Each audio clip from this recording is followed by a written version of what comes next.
I've noticed something in my exam room over the years that most people find hard to believe. I've had patients walk in with blood pressure readings that worried me, and by the end of our visit, without a single new pill, those numbers had already started to come down. Not by magic, by breathing. And I don't mean the breathing you're doing right now, without thinking about it. I mean a specific learnable skill that most of us over 60 were never taught, and it may be one of the most quietly powerful things you can do for your heart, your mind, and even your balance. I'm Dr. James Fontaine, and if you stay with me for the next few minutes, I'm going to teach you exactly how to do this. Hand placement, counts, the whole thing, and I'm going to explain the real reason it works, because when you understand what's happening inside your body, you'll actually do it.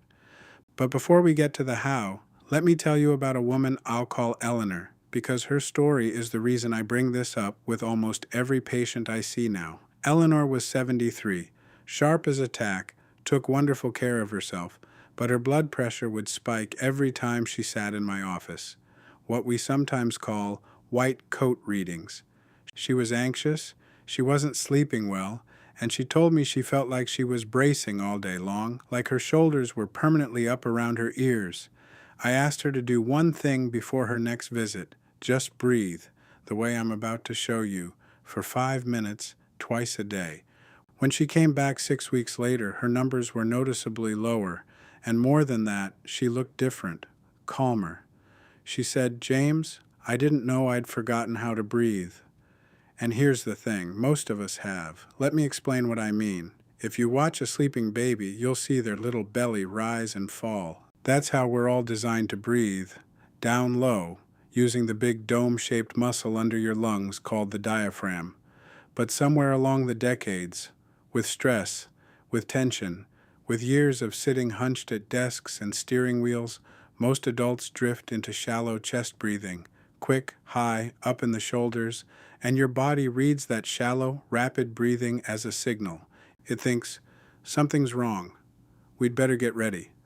That's where I need to introduce you to the real hero of this story, a nerve. It's called the vagus nerve, and I want you to remember that name because it explains almost everything I'm about to tell you. The vagus nerve is the longest nerve of its kind in your body. It wanders. That's actually what vagus means, wandering, from your brainstem down through your neck, into your chest, wrapping around your heart, and down into your gut. And it's the main cable of what we call your parasympathetic nervous system. Now that's a mouthful, so let me put it plainly. Your nervous system has two settings.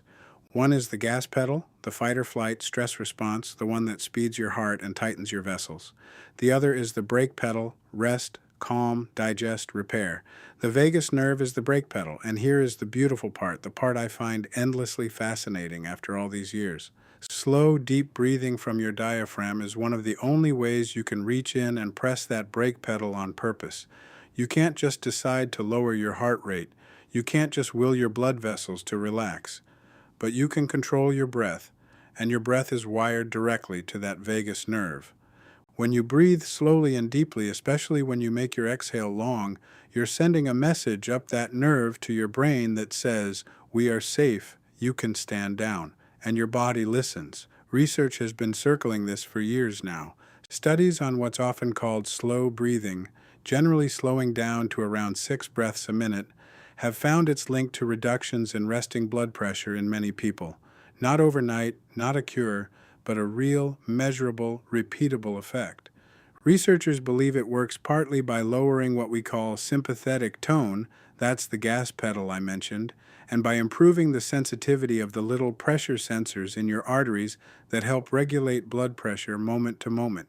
In plain terms, slow breathing helps retrain the system that keeps your pressure in a healthy range. But it doesn't stop at blood pressure, and this is why I call it the one exercise every senior should learn. When you breathe shallowly up in your chest, you're only using the top portion of your lungs. The richest blood flow in your lungs is actually down at the bottom. So when you breathe deep into your belly, you're bringing air to the part of the lung that can exchange oxygen most efficiently. Many of my patients report that within a couple of weeks of practicing, they simply feel less winded, going upstairs, carrying groceries. You're not building new lungs. You're finally using the ones you have the way they were meant to be used. Then there are the stress hormones. When you live in that shallow, braced gas pedal state, your body tends to keep pumping out cortisol and adrenaline. Over time, chronically elevated stress hormones are linked to higher blood pressure, poorer sleep, more inflammation, more belly weight, none of it kind to an aging heart. Slow diaphragmatic breathing has been shown in studies to help lower markers of stress. You are, in a very literal sense, talking your body down off the ledge several times a day. Now let me actually teach you, because everything I've said is useless if you don't know how to do it. And I promise you, it is simple. That's the whole point. Find a comfortable place to sit, or even better to start, lie down on your back. Let your shoulders drop. Now take one hand and place it flat on your chest, up high. Take your other hand and place it on your belly, right over your navel. These two hands are your teachers. They're going to tell you the truth about how you breathe. Now breathe in slowly through your nose, and as you do, I want you to aim the air low. Imagine you're filling your belly like a balloon. The hand on your belly should rise. The hand on your chest should stay almost perfectly still. That's the whole secret, right there. If the top hand is doing all the moving, your chest breathing. If the bottom hand rises, you found your diaphragm. Breathe in through your nose for a slow count of 4. 1, 2, 3, 4. Feel that belly gently expand. Then, and this part matters more than people expect, breathe out slowly through your mouth, lips slightly pursed like you're cooling a spoonful of soup, for a count of 6. 1, 2, 3, 4, 5, 6. Longer out than in.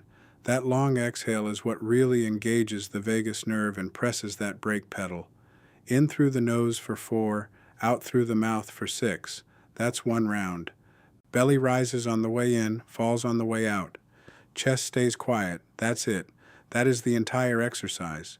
Do that for about 5 minutes, ideally twice a day. I like to tell my patients once in the morning and once before bed. If 4 and 6 feel like too much at first, start with 3 in and 4 out and build up. There's no prize for straining. If you ever feel lightheaded, just return to your normal breathing.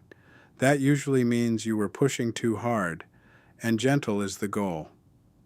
Let me pause here for a quick word, because a lot of you have been asking me for a simple way to keep track of things like this, the small daily habits that add up. I've put together a free guide that walks through this breathing exercise step by step, along with a simple daily checklist you can print out and keep by your bed. It's completely free, and you'll find the link waiting for you down in the description below. No cost, no catch. Just something to make this easier to stick with. Now, let me tell you about the parts of this that surprised even me. The first is sleep. I can't tell you how many of my patients over the years have told me the same thing. Doctor, I fall asleep fine, but I wake up at 3 in the morning and my mind starts racing, and that's it. That racing at 3 a.m. is very often the gas pedal getting stuck down. When you lie there and do this breathing, in for 4, out for 6, you're deliberately shifting yourself back toward the brake pedal. A gentleman I'll call Roy, 79, told me it was the first thing in years that reliably got him back to sleep without reaching for anything. The second surprise is digestion. Remember I told you the vagus nerve runs all the way down into your gut? That same nerve helps run your digestion. When you're stuck in stress mode, digestion gets put on the back burner.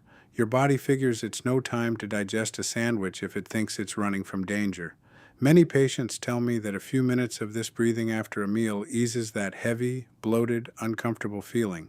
It's the same brake pedal, doing its quiet work lower down. And the third one, this is the one almost nobody expects from a breathing exercise, is balance and fall prevention. Here's the connection. Your diaphragm isn't just a breathing muscle, it's part of your deep core, the internal cylinder of muscles that stabilizes your trunk and spine.